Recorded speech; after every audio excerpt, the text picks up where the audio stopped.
So I welcome all of you. Today in this video we'll be discussing the Ukraine crisis. It is one of the biggest crises in the 21st century, and there are so many actors, there are so many stakeholders involved in this crisis that it's not possible to cover all of it in one video. So what we'll do is we'll do a stakeholder analysis, which means we will analyze the Ukraine crisis by keeping one stakeholder at the center of each video. Since we are Indians, and one of the most important questions that we ask ourselves is what is India's stance regarding the Ukraine crisis. Today in this video we'll be dealing with that question. Before we start with our presentation and our video, I would like to say that Eastern Europe, where this crisis is taking place, it has been an area that has not been a focus of India's diplomatic outreach. India was engaged with the Soviet Union when Eastern Europe up till the 1990s was a part of the Soviet Union, but after the disintegration of the Soviet Union, India really fell short when it came to reaching out diplomatically to the different countries that were newly established after the collapse of USSR. Therefore, one of the reasons why India is kind of a distant player as the Ukraine crisis is playing out, it is because historically in the past 30 years we have not really invested a lot of diplomatic energy in developing good ties or strong diplomatic ties with Eastern European nations like Ukraine. Stop. So this is our first slide. Okay, in this slide you can see that India, a lot of scholars and experts are arguing that India's position when it comes to the Ukraine crisis at the global level is one of hesitation. Okay, there's India, despite being a major global player, does not seem to be in the reckoning of how this crisis is going to play out. India seems to be very cautious. One reason is that a lot of Indian students and a lot of Indian citizens are trapped in Ukraine at the moment, and therefore one of India's topmost diplomatic priorities is to get them evacuated. If we want to evacuate the stranded Indians, we need to adopt a kind of a neutral position. That is one of the reasons why India is not really very proactive when it comes to taking any stance in the Ukraine crisis. The second thing that the Indian leadership is referring to is that India has an historical commitment to the policy of non-alignment. Non-aligned policy was one of the core features of India's foreign policy, the basic premise of which was, when it comes to these conflicts between these big powers like USA and USSR of the past, or USA or Russia of the present, we do not want to fall in this big power tussle. We are going to maintain a neutral position. That has been our historical stance, and therefore according to some scholars, India's lack of activity when it comes to the Ukraine crisis is a continuation of the non-alignment policy.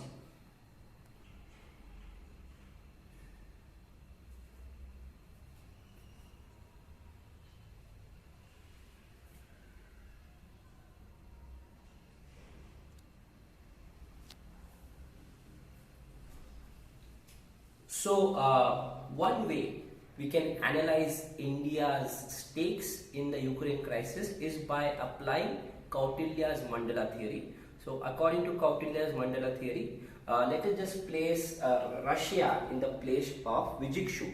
Vijikshu is basically the kingdom or the country that wants to expand its power.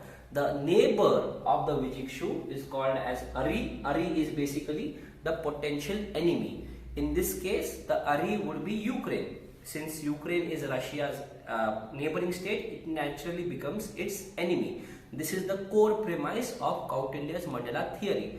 Now, India, where do you find India in this map? Okay, so it is, according to my analysis, India would qualify to be the Udasin or the neutral state, okay, because it is so far away from the site of action, from where the Ukraine crisis is actually taking place.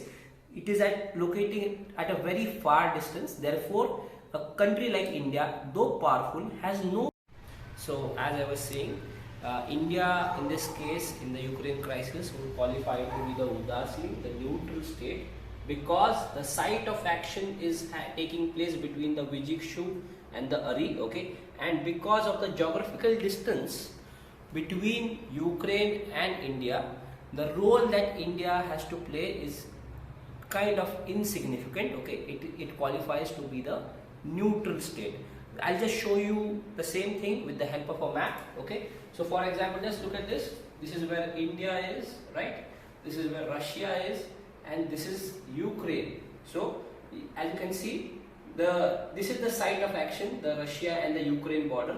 Just look at how far away India is geographically, and therefore India, due to this factor, does not have a very significant role to play. That kind of explains why India has not been very proactive when it comes to the Ukraine crisis. Let's move on to the next slide, okay. So as you can see that many experts have actually said that India's stance has not been a neutral one. Instead, it has been this neutrality that India is showing. It's actually a pro-Russian kind of a stance, okay, because if you are neutral in the times of crisis, normally that means that you are on the side of the oppressor. In the global public opinion, largely Russia is seen as the aggressor state, Russia is seen as the oppressor in this scenario, and therefore India's so-called diplomatic neutrality stance is directly or indirectly helping Russia. That is what is being said, okay. Now as we move on to the next point, so India's diplomatic silence is being misconstrued as a tacit or indirect support for Russia and Putin for Russian imperialism in Ukraine, okay. But we also cannot forget the fact that India and Russia share a very close relationship, okay. Both these countries, they describe India's Indo-Russian ties as a special and privileged strategic partnership, okay. Now what does that mean?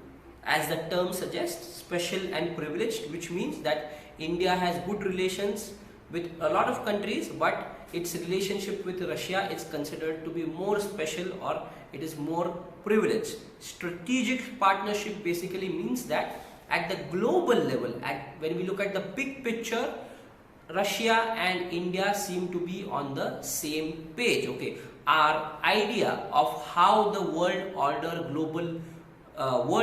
should be constructed is more or less similar. That is the meaning of a strategic partnership, okay. And if you look at a bit in history, okay, USSR was one of the first countries to support the cause of Indian independence, right, okay. So USSR and Lenin, they were it was the first instance of Indian national movement actually gaining some sort of international support. So our ties with Russia have been very good for a long time. Maybe that explains partially why in this Ukraine crisis India seems to have taken a stance that is, if not directly, indirectly benefiting Russia. Let's just go to the next slide. But before we go to the next slide, we also have to understand that USSR support to India's independence was not just based on moral principles, it was also based on a basic premise of Marxist theory of international relations. Now what was this Marxist theory of international relations? We'll just look at that in our next slide, okay. So Lenin had famously described imperialism as the highest stage of capitalism, okay. In this map, what you see in dark blue, those countries are basically what is called as the global north or the developed world. The countries in purple and red are basically the countries of the global south. Now what was Lenin's understanding, okay? According to Lenin, capitalism did not collapse under the weight of its own contradictions as Karl Marx had predicted. How had capitalism managed to survive? So Lenin's answer was that capitalism has entered into a stage of imperialism. Imperialism is a stage where the developed countries or the more powerful countries establish colonies in other parts of the world. Now, therefore, according to Lenin's philosophy, if you want to defeat capitalism, you need to defeat imperialism. And how are you going to defeat imperialism? The simple way is to support the movements of national independence in the different colonies. So this is an application of the Marxist theory of IR. Lenin and the Soviet Union, they extended support for many independence movements across the world, not only because they wanted the colonies to become independent, but from their perspective, that is how capitalism would be defeated. That is how the global north or the western world would be defeated. Okay, I hope you understood the Marxist theory of IR. Now, this is another example of how good India's relations with Russia are. So, our journey of India becoming independent and strong economy after we gained political independence. Okay, Russia helped India through this tumultuous time in the post-independence era. Okay, this is an example of this is a photo of the Bhilai steel plant. Okay, one of the first mega projects when it comes to Indian infrastructure and the Indian manufacturing sector. This company, this project was built in India with the help of the Soviet Union. So another example of why India and Russia are considered to be so close even today. Okay, let's go ahead. Now here are 2 or 3 examples of 2 or 3 what you can say major landmarks in the relationship between India and Russia. So just like a lot of countries are accusing India of not taking a strong stance when it comes to the current Ukraine crisis, this is not the first time this is happening with respect to India and Russia. Okay, India had a very famous commitment to non-alignment. Okay, but when you look at these 2 historical instances, USSR had invaded Hungary to quell the rebellion in Hungary.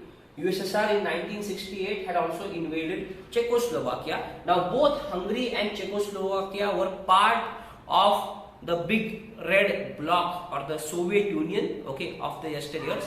But there was a democratic resistance in Hungary, in Czechoslovakia. In normal circumstances, a non-aligned India would have been expected to stand with the people of Hungary, to support the people of Czechoslovakia, but that did not happen.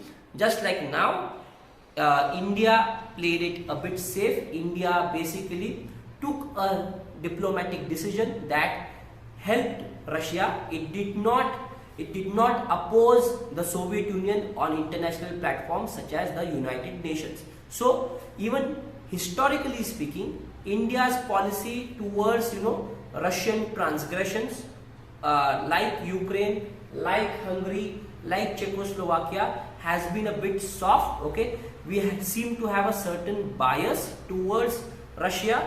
We are not as much critical of Russian imperialism as we are of American imperialism. So this is, I wanted to give you an historical context. Okay, and another turning point in Indo-Soviet relations was basically the signing of the Indo-Soviet Friendship Treaty. Please look at the year. Okay, the year is 1971. A major event, if you consider India, happened in 1971. That was the Indo-Pakistan War or the Bangladesh Liberation War. Okay, now by the 1970s, Pakistan was firmly in the American camp. They had joined American military alliances like SEATO, like CENTO, and if India wanted to embark upon a war to liberate Bangladesh, just like Pakistan had an ally in USA, India needed to have a strong ally, and therefore we signed the Indo-Soviet Friendship Treaty in 1971.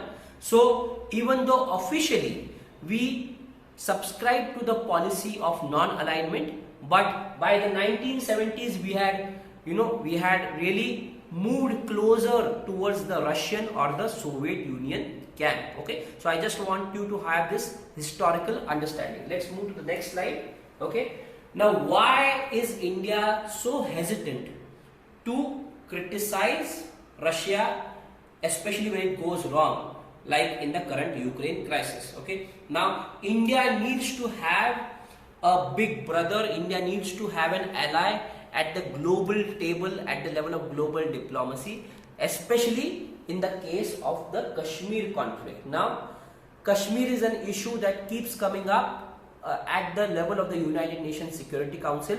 Either China brings it up or Pakistan brings it up. Okay, now India does not want the involvement and the interference of the UN, of the international community in the Kashmir issue. We see it as a domestic problem, okay, and we would like to solve the Kashmir issue domestically. To defeat all these initiatives by China, by Pakistan at the UN level, we need someone with a veto power that will take our side, and historically speaking and even now, that global power has been Russia. So when it comes to Russia today, or when it comes to the Soviet Union of the old years, okay, whenever the Kashmir issue was being negotiated at the table of the UN, India was assured that it would not get escalated, the issue would not be brought up at the international level, because Russia always used its veto in the favor of India, and therefore India needs to have such a friend, and therefore India cannot afford to say something against Russia in the current Ukraine crisis, because we cannot lose such an important friend in global diplomacy. Let's now go to the next slide. Okay, now this is a very, very important part. Okay, why India and Russia are so close, why India cannot afford to be overly critical of Russia even when it goes wrong, even when it's taking some bad decisions. Okay, now India and Russia are very, very close defense partners. Okay, India has recently started to engage with Israel. India has recently started to engage with USA when it comes to military cooperation. India also ideally wants to be Atmanirbhar when it comes to defense productions. Still, okay, if you look at the kind of defense trade that India has with Russia, it is almost unparalleled. Okay, so, and when I say it is unparalleled, I am talking in both terms, in terms of quantity and also in terms of quality. Okay, Russia still is one of our top defense partners. We import a lot of defense material from Russia. So what you can say is the security of the Indian nation is indirectly dependent upon Russia and its arms, its military equipment. And when we have such a close and strategic relationship, we cannot afford to jeopardize that.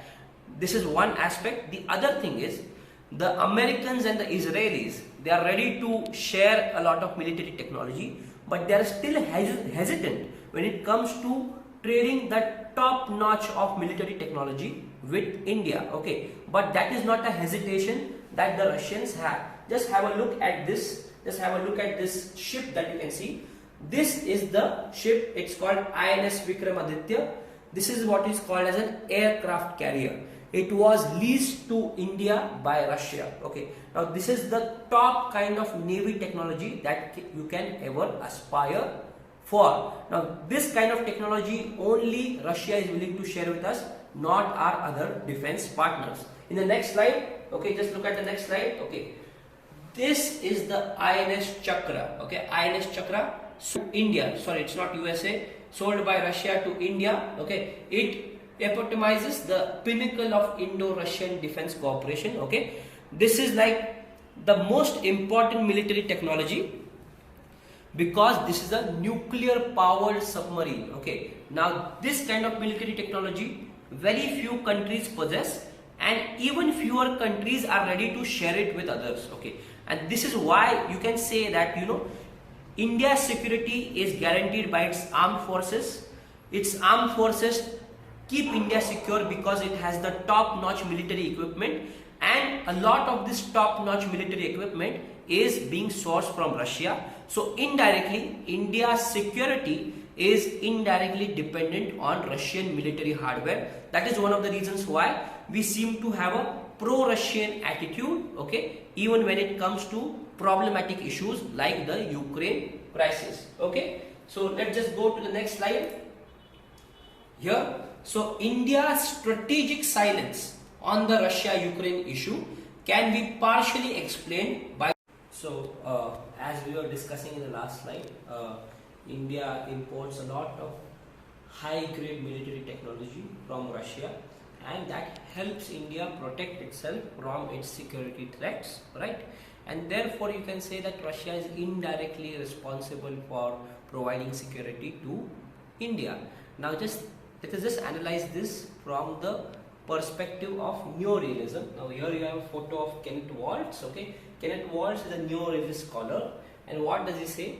That on what basis do countries act? What is the prime motive of countries in the domain of international relations? So the prime motive is basically to maximize their own security, and therefore you can explain India's so-called pro-Russia stance or being soft towards Russia from the theory of neorealist perspective, where having closer relations with Russia or not basically taking any stance against Russia helps India maximize its security in the global arena. So we can understand Indo-Russian relations through the neorealist perspective. Let's go to the next slide, right? Here, another reason why India really wants Russia on its side is because India sees Russia as a strategic counterbalance against an increasingly assertive China. What does that mean? So India has really moved closer to the US, but India's problem is that India's main threat, India's main rival is not far away, it's not close to USA, it's right near, it's our neighbor in the form of China, and therefore a distant power like the American army or the US forces would not really be available for India in the times of crisis. This is what is also happening in Ukraine. Okay, Ukraine felt that the Americans, all the Western Europeans would rush to their help once a war starts, but then there's a big geographical barrier between Ukraine and USA. Because USA is located so far away, we can't really rely completely on the Americans. We need a global player, we need a powerful player in our own area, in our own midst, okay? And therefore India views Russia as a strategic counterbalance to an increasingly assertive China. Now let's again consider Kautilya's Mandela theory, okay? Kautilya's Mandela theory, what does Kautilya say, okay? Firstly, he says that neighboring countries can never be friends. So India and China are neighboring countries, you can never be friends. A neighbor's neighbor is a potential ally. Now just understand this. So India's neighbor is China and China's neighbor is Russia. So Russia is basically India's neighbor's neighbor, right? And therefore the neighbor's neighbor is a potential ally according to Kautilya's Mandela theory.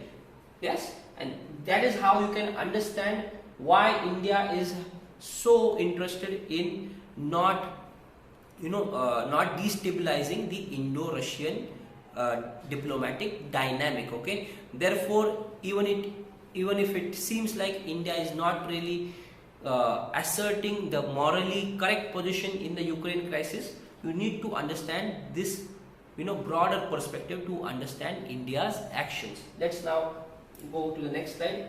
Now, what are the areas of strategic convergence within Russia? Like I told, between India and Russia, like I told you, strategic partnership or strategic convergence means that you have a kind of a agreement what kind of world order or what kind of international system do you want to build. Okay, so our goals are converging, okay, they are similar, they are coming together. What are the areas? So both India and Russia are uncomfortable with the unipolar world order. So unipolar is basically America being the overly dominant player. Both India and Russia are not comfortable with that idea, and both of the countries want to build a multipolar world by the end of the 21st century. That is our common strategic goal. Okay. Secondly, both countries want reforms in the institutions of global governance. Okay. So India has been demanding a permanent seat at the United Nations Security Council for a long time.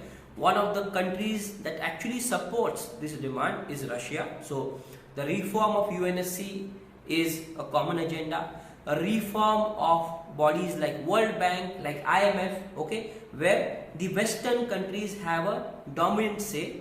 Countries like India, countries like Russia would want to make those institutions like World Bank, like IMF more democratic. Okay, so that is a common agenda. Okay, also BRICS. Okay, BRICS is Brazil, Russia, India, China, and South Africa. These are the emerging economies, right? And they are together trying to fight for a more economically equitable world. Okay, so these are our areas of strategic convergence. Okay, now let's go to the next slide. Okay, India's foreign policy traditionally has also been concerned with moralpolitik. What does moralpolitik mean? Moralpolitik basically means that you pursue moral goals in the domain of international relations. This is something that the liberal perspective of IR basically says, or basically should be done. That IR is not only a realm of power politics. You should also pursue some moral goals in the realm of IR. Okay, and India has played that role historically. Okay, so especially in the era of the Cold War, India was a champion for decolonization, against racism, and against proxy wars. But what has been India's stance? Okay, in the Russia and Ukraine conflict. So the UN Security Council, the United Nations Security Council, held a meeting. Okay, to impose sanctions against Russia, to take punitive action against Russia. What did India do in that meeting? India abstained. What does abstain mean? Abstain means you do not cast any vote, you remain absent basically. Therefore, this is seen as a middle ground. Okay, had India been present at that meeting, you have to take some decision. Okay, you have to either vote against Russia or vote for Russia. Instead of that, abstaining basically is perceived as a middle ground. Okay, you are neither acting against Russia nor are you acting in favor of Russia. Okay, and this is the photo of India's permanent representative at the United Nations, the diplomat called as Tirumurti. He has given the reasons why India decided to abstain. He has explained. What is his explanation? We look at it in the next slide. So, what is India's position in the Ukraine crisis? This is what India's demand is: immediate end to all hostilities. So basically, stop war in like simple terms. Respect sovereignty and territorial integrity. What does that mean? A country's borders should not be invaded by another country. That is what territorial integrity means. Okay. Point number 3. All nations must adhere to the UN Charter and international law. So what does the UN Charter and international law say? Basically, war between countries is not allowed. Okay, you cannot take military action against any country. That is what the UN Charter says. That is India's demand. And all sides must return to the diplomatic table. Now, if these are the 4 main points, and if you read them together, the picture that you understand is that India is actually mildly criticizing Russian actions. So, for example, when we call for an end to all hostilities, all of us know it was Russia who started the war. So we are saying that the war should end, which means Russia should go back. When we call for the respect of sovereignty and territorial integrity, basically we are saying that the areas under the which are officially under Ukrainian territory but now under the control of Russian army, now those areas should be returned. That is what territorial integrity means. Okay, the same thing applies to the UN Charter. So basically, we have started mildly criticizing Russia at the international level, but what we are doing is we are basically walking a very tight, diplomatic tightrope. We neither want to offend the Russians nor do we want to, play completely in the American camp. Okay, so we have conducted a mild criticism of Russia, but we decided to do it on a media forum. We did not actually vote against Russia. So we are trying to keep every side happy. And this is a photo of Mr. C. Raja Mohan, okay, who is a leading scholar of international relations. And what does he say? That he says that India is right in not trying to basically harm its relations with Russia. Okay, that is a good goal. Okay, we have built a good relationship with that country after a lot of effort. It took a lot of years, but he says, like I have written here, okay, he says that India must learn to differentiate between its goodwill towards Russia and the belligerence of Putin. Basically what C. Raja Mohan is saying, that India should learn to differentiate between Russia as a country and Putin as a leader. So this current crisis of Ukraine is basically seen by the world as a irresponsible act by Putin and his leadership. So C. Raja Mohan is saying that even if you take a critical stand of Russian leadership right now because they are not acting in a good manner, that does not mean that India's relationship with Russia is going to be spoiled for all the times to come. Learn to differentiate between the individual leader and the country at large. And therefore this line of thought is, it is according to the neoclassical perspective in realism. What is the neoclassical perspective? The neoclassical perspective says that both the individual actors, leaders, and the overall structure of the global politics, both of them shape the actual diplomatic foreign policy of any country. So the actor is also influential, the international situation is also influential, and according to C. Raja Mohan, we should learn to differentiate between Putin, the irresponsible leader of Russia, and the Russian people. Okay, and if India wants, it can take a more critical stance against Russia for causing the crisis in Ukraine. Thank you very much.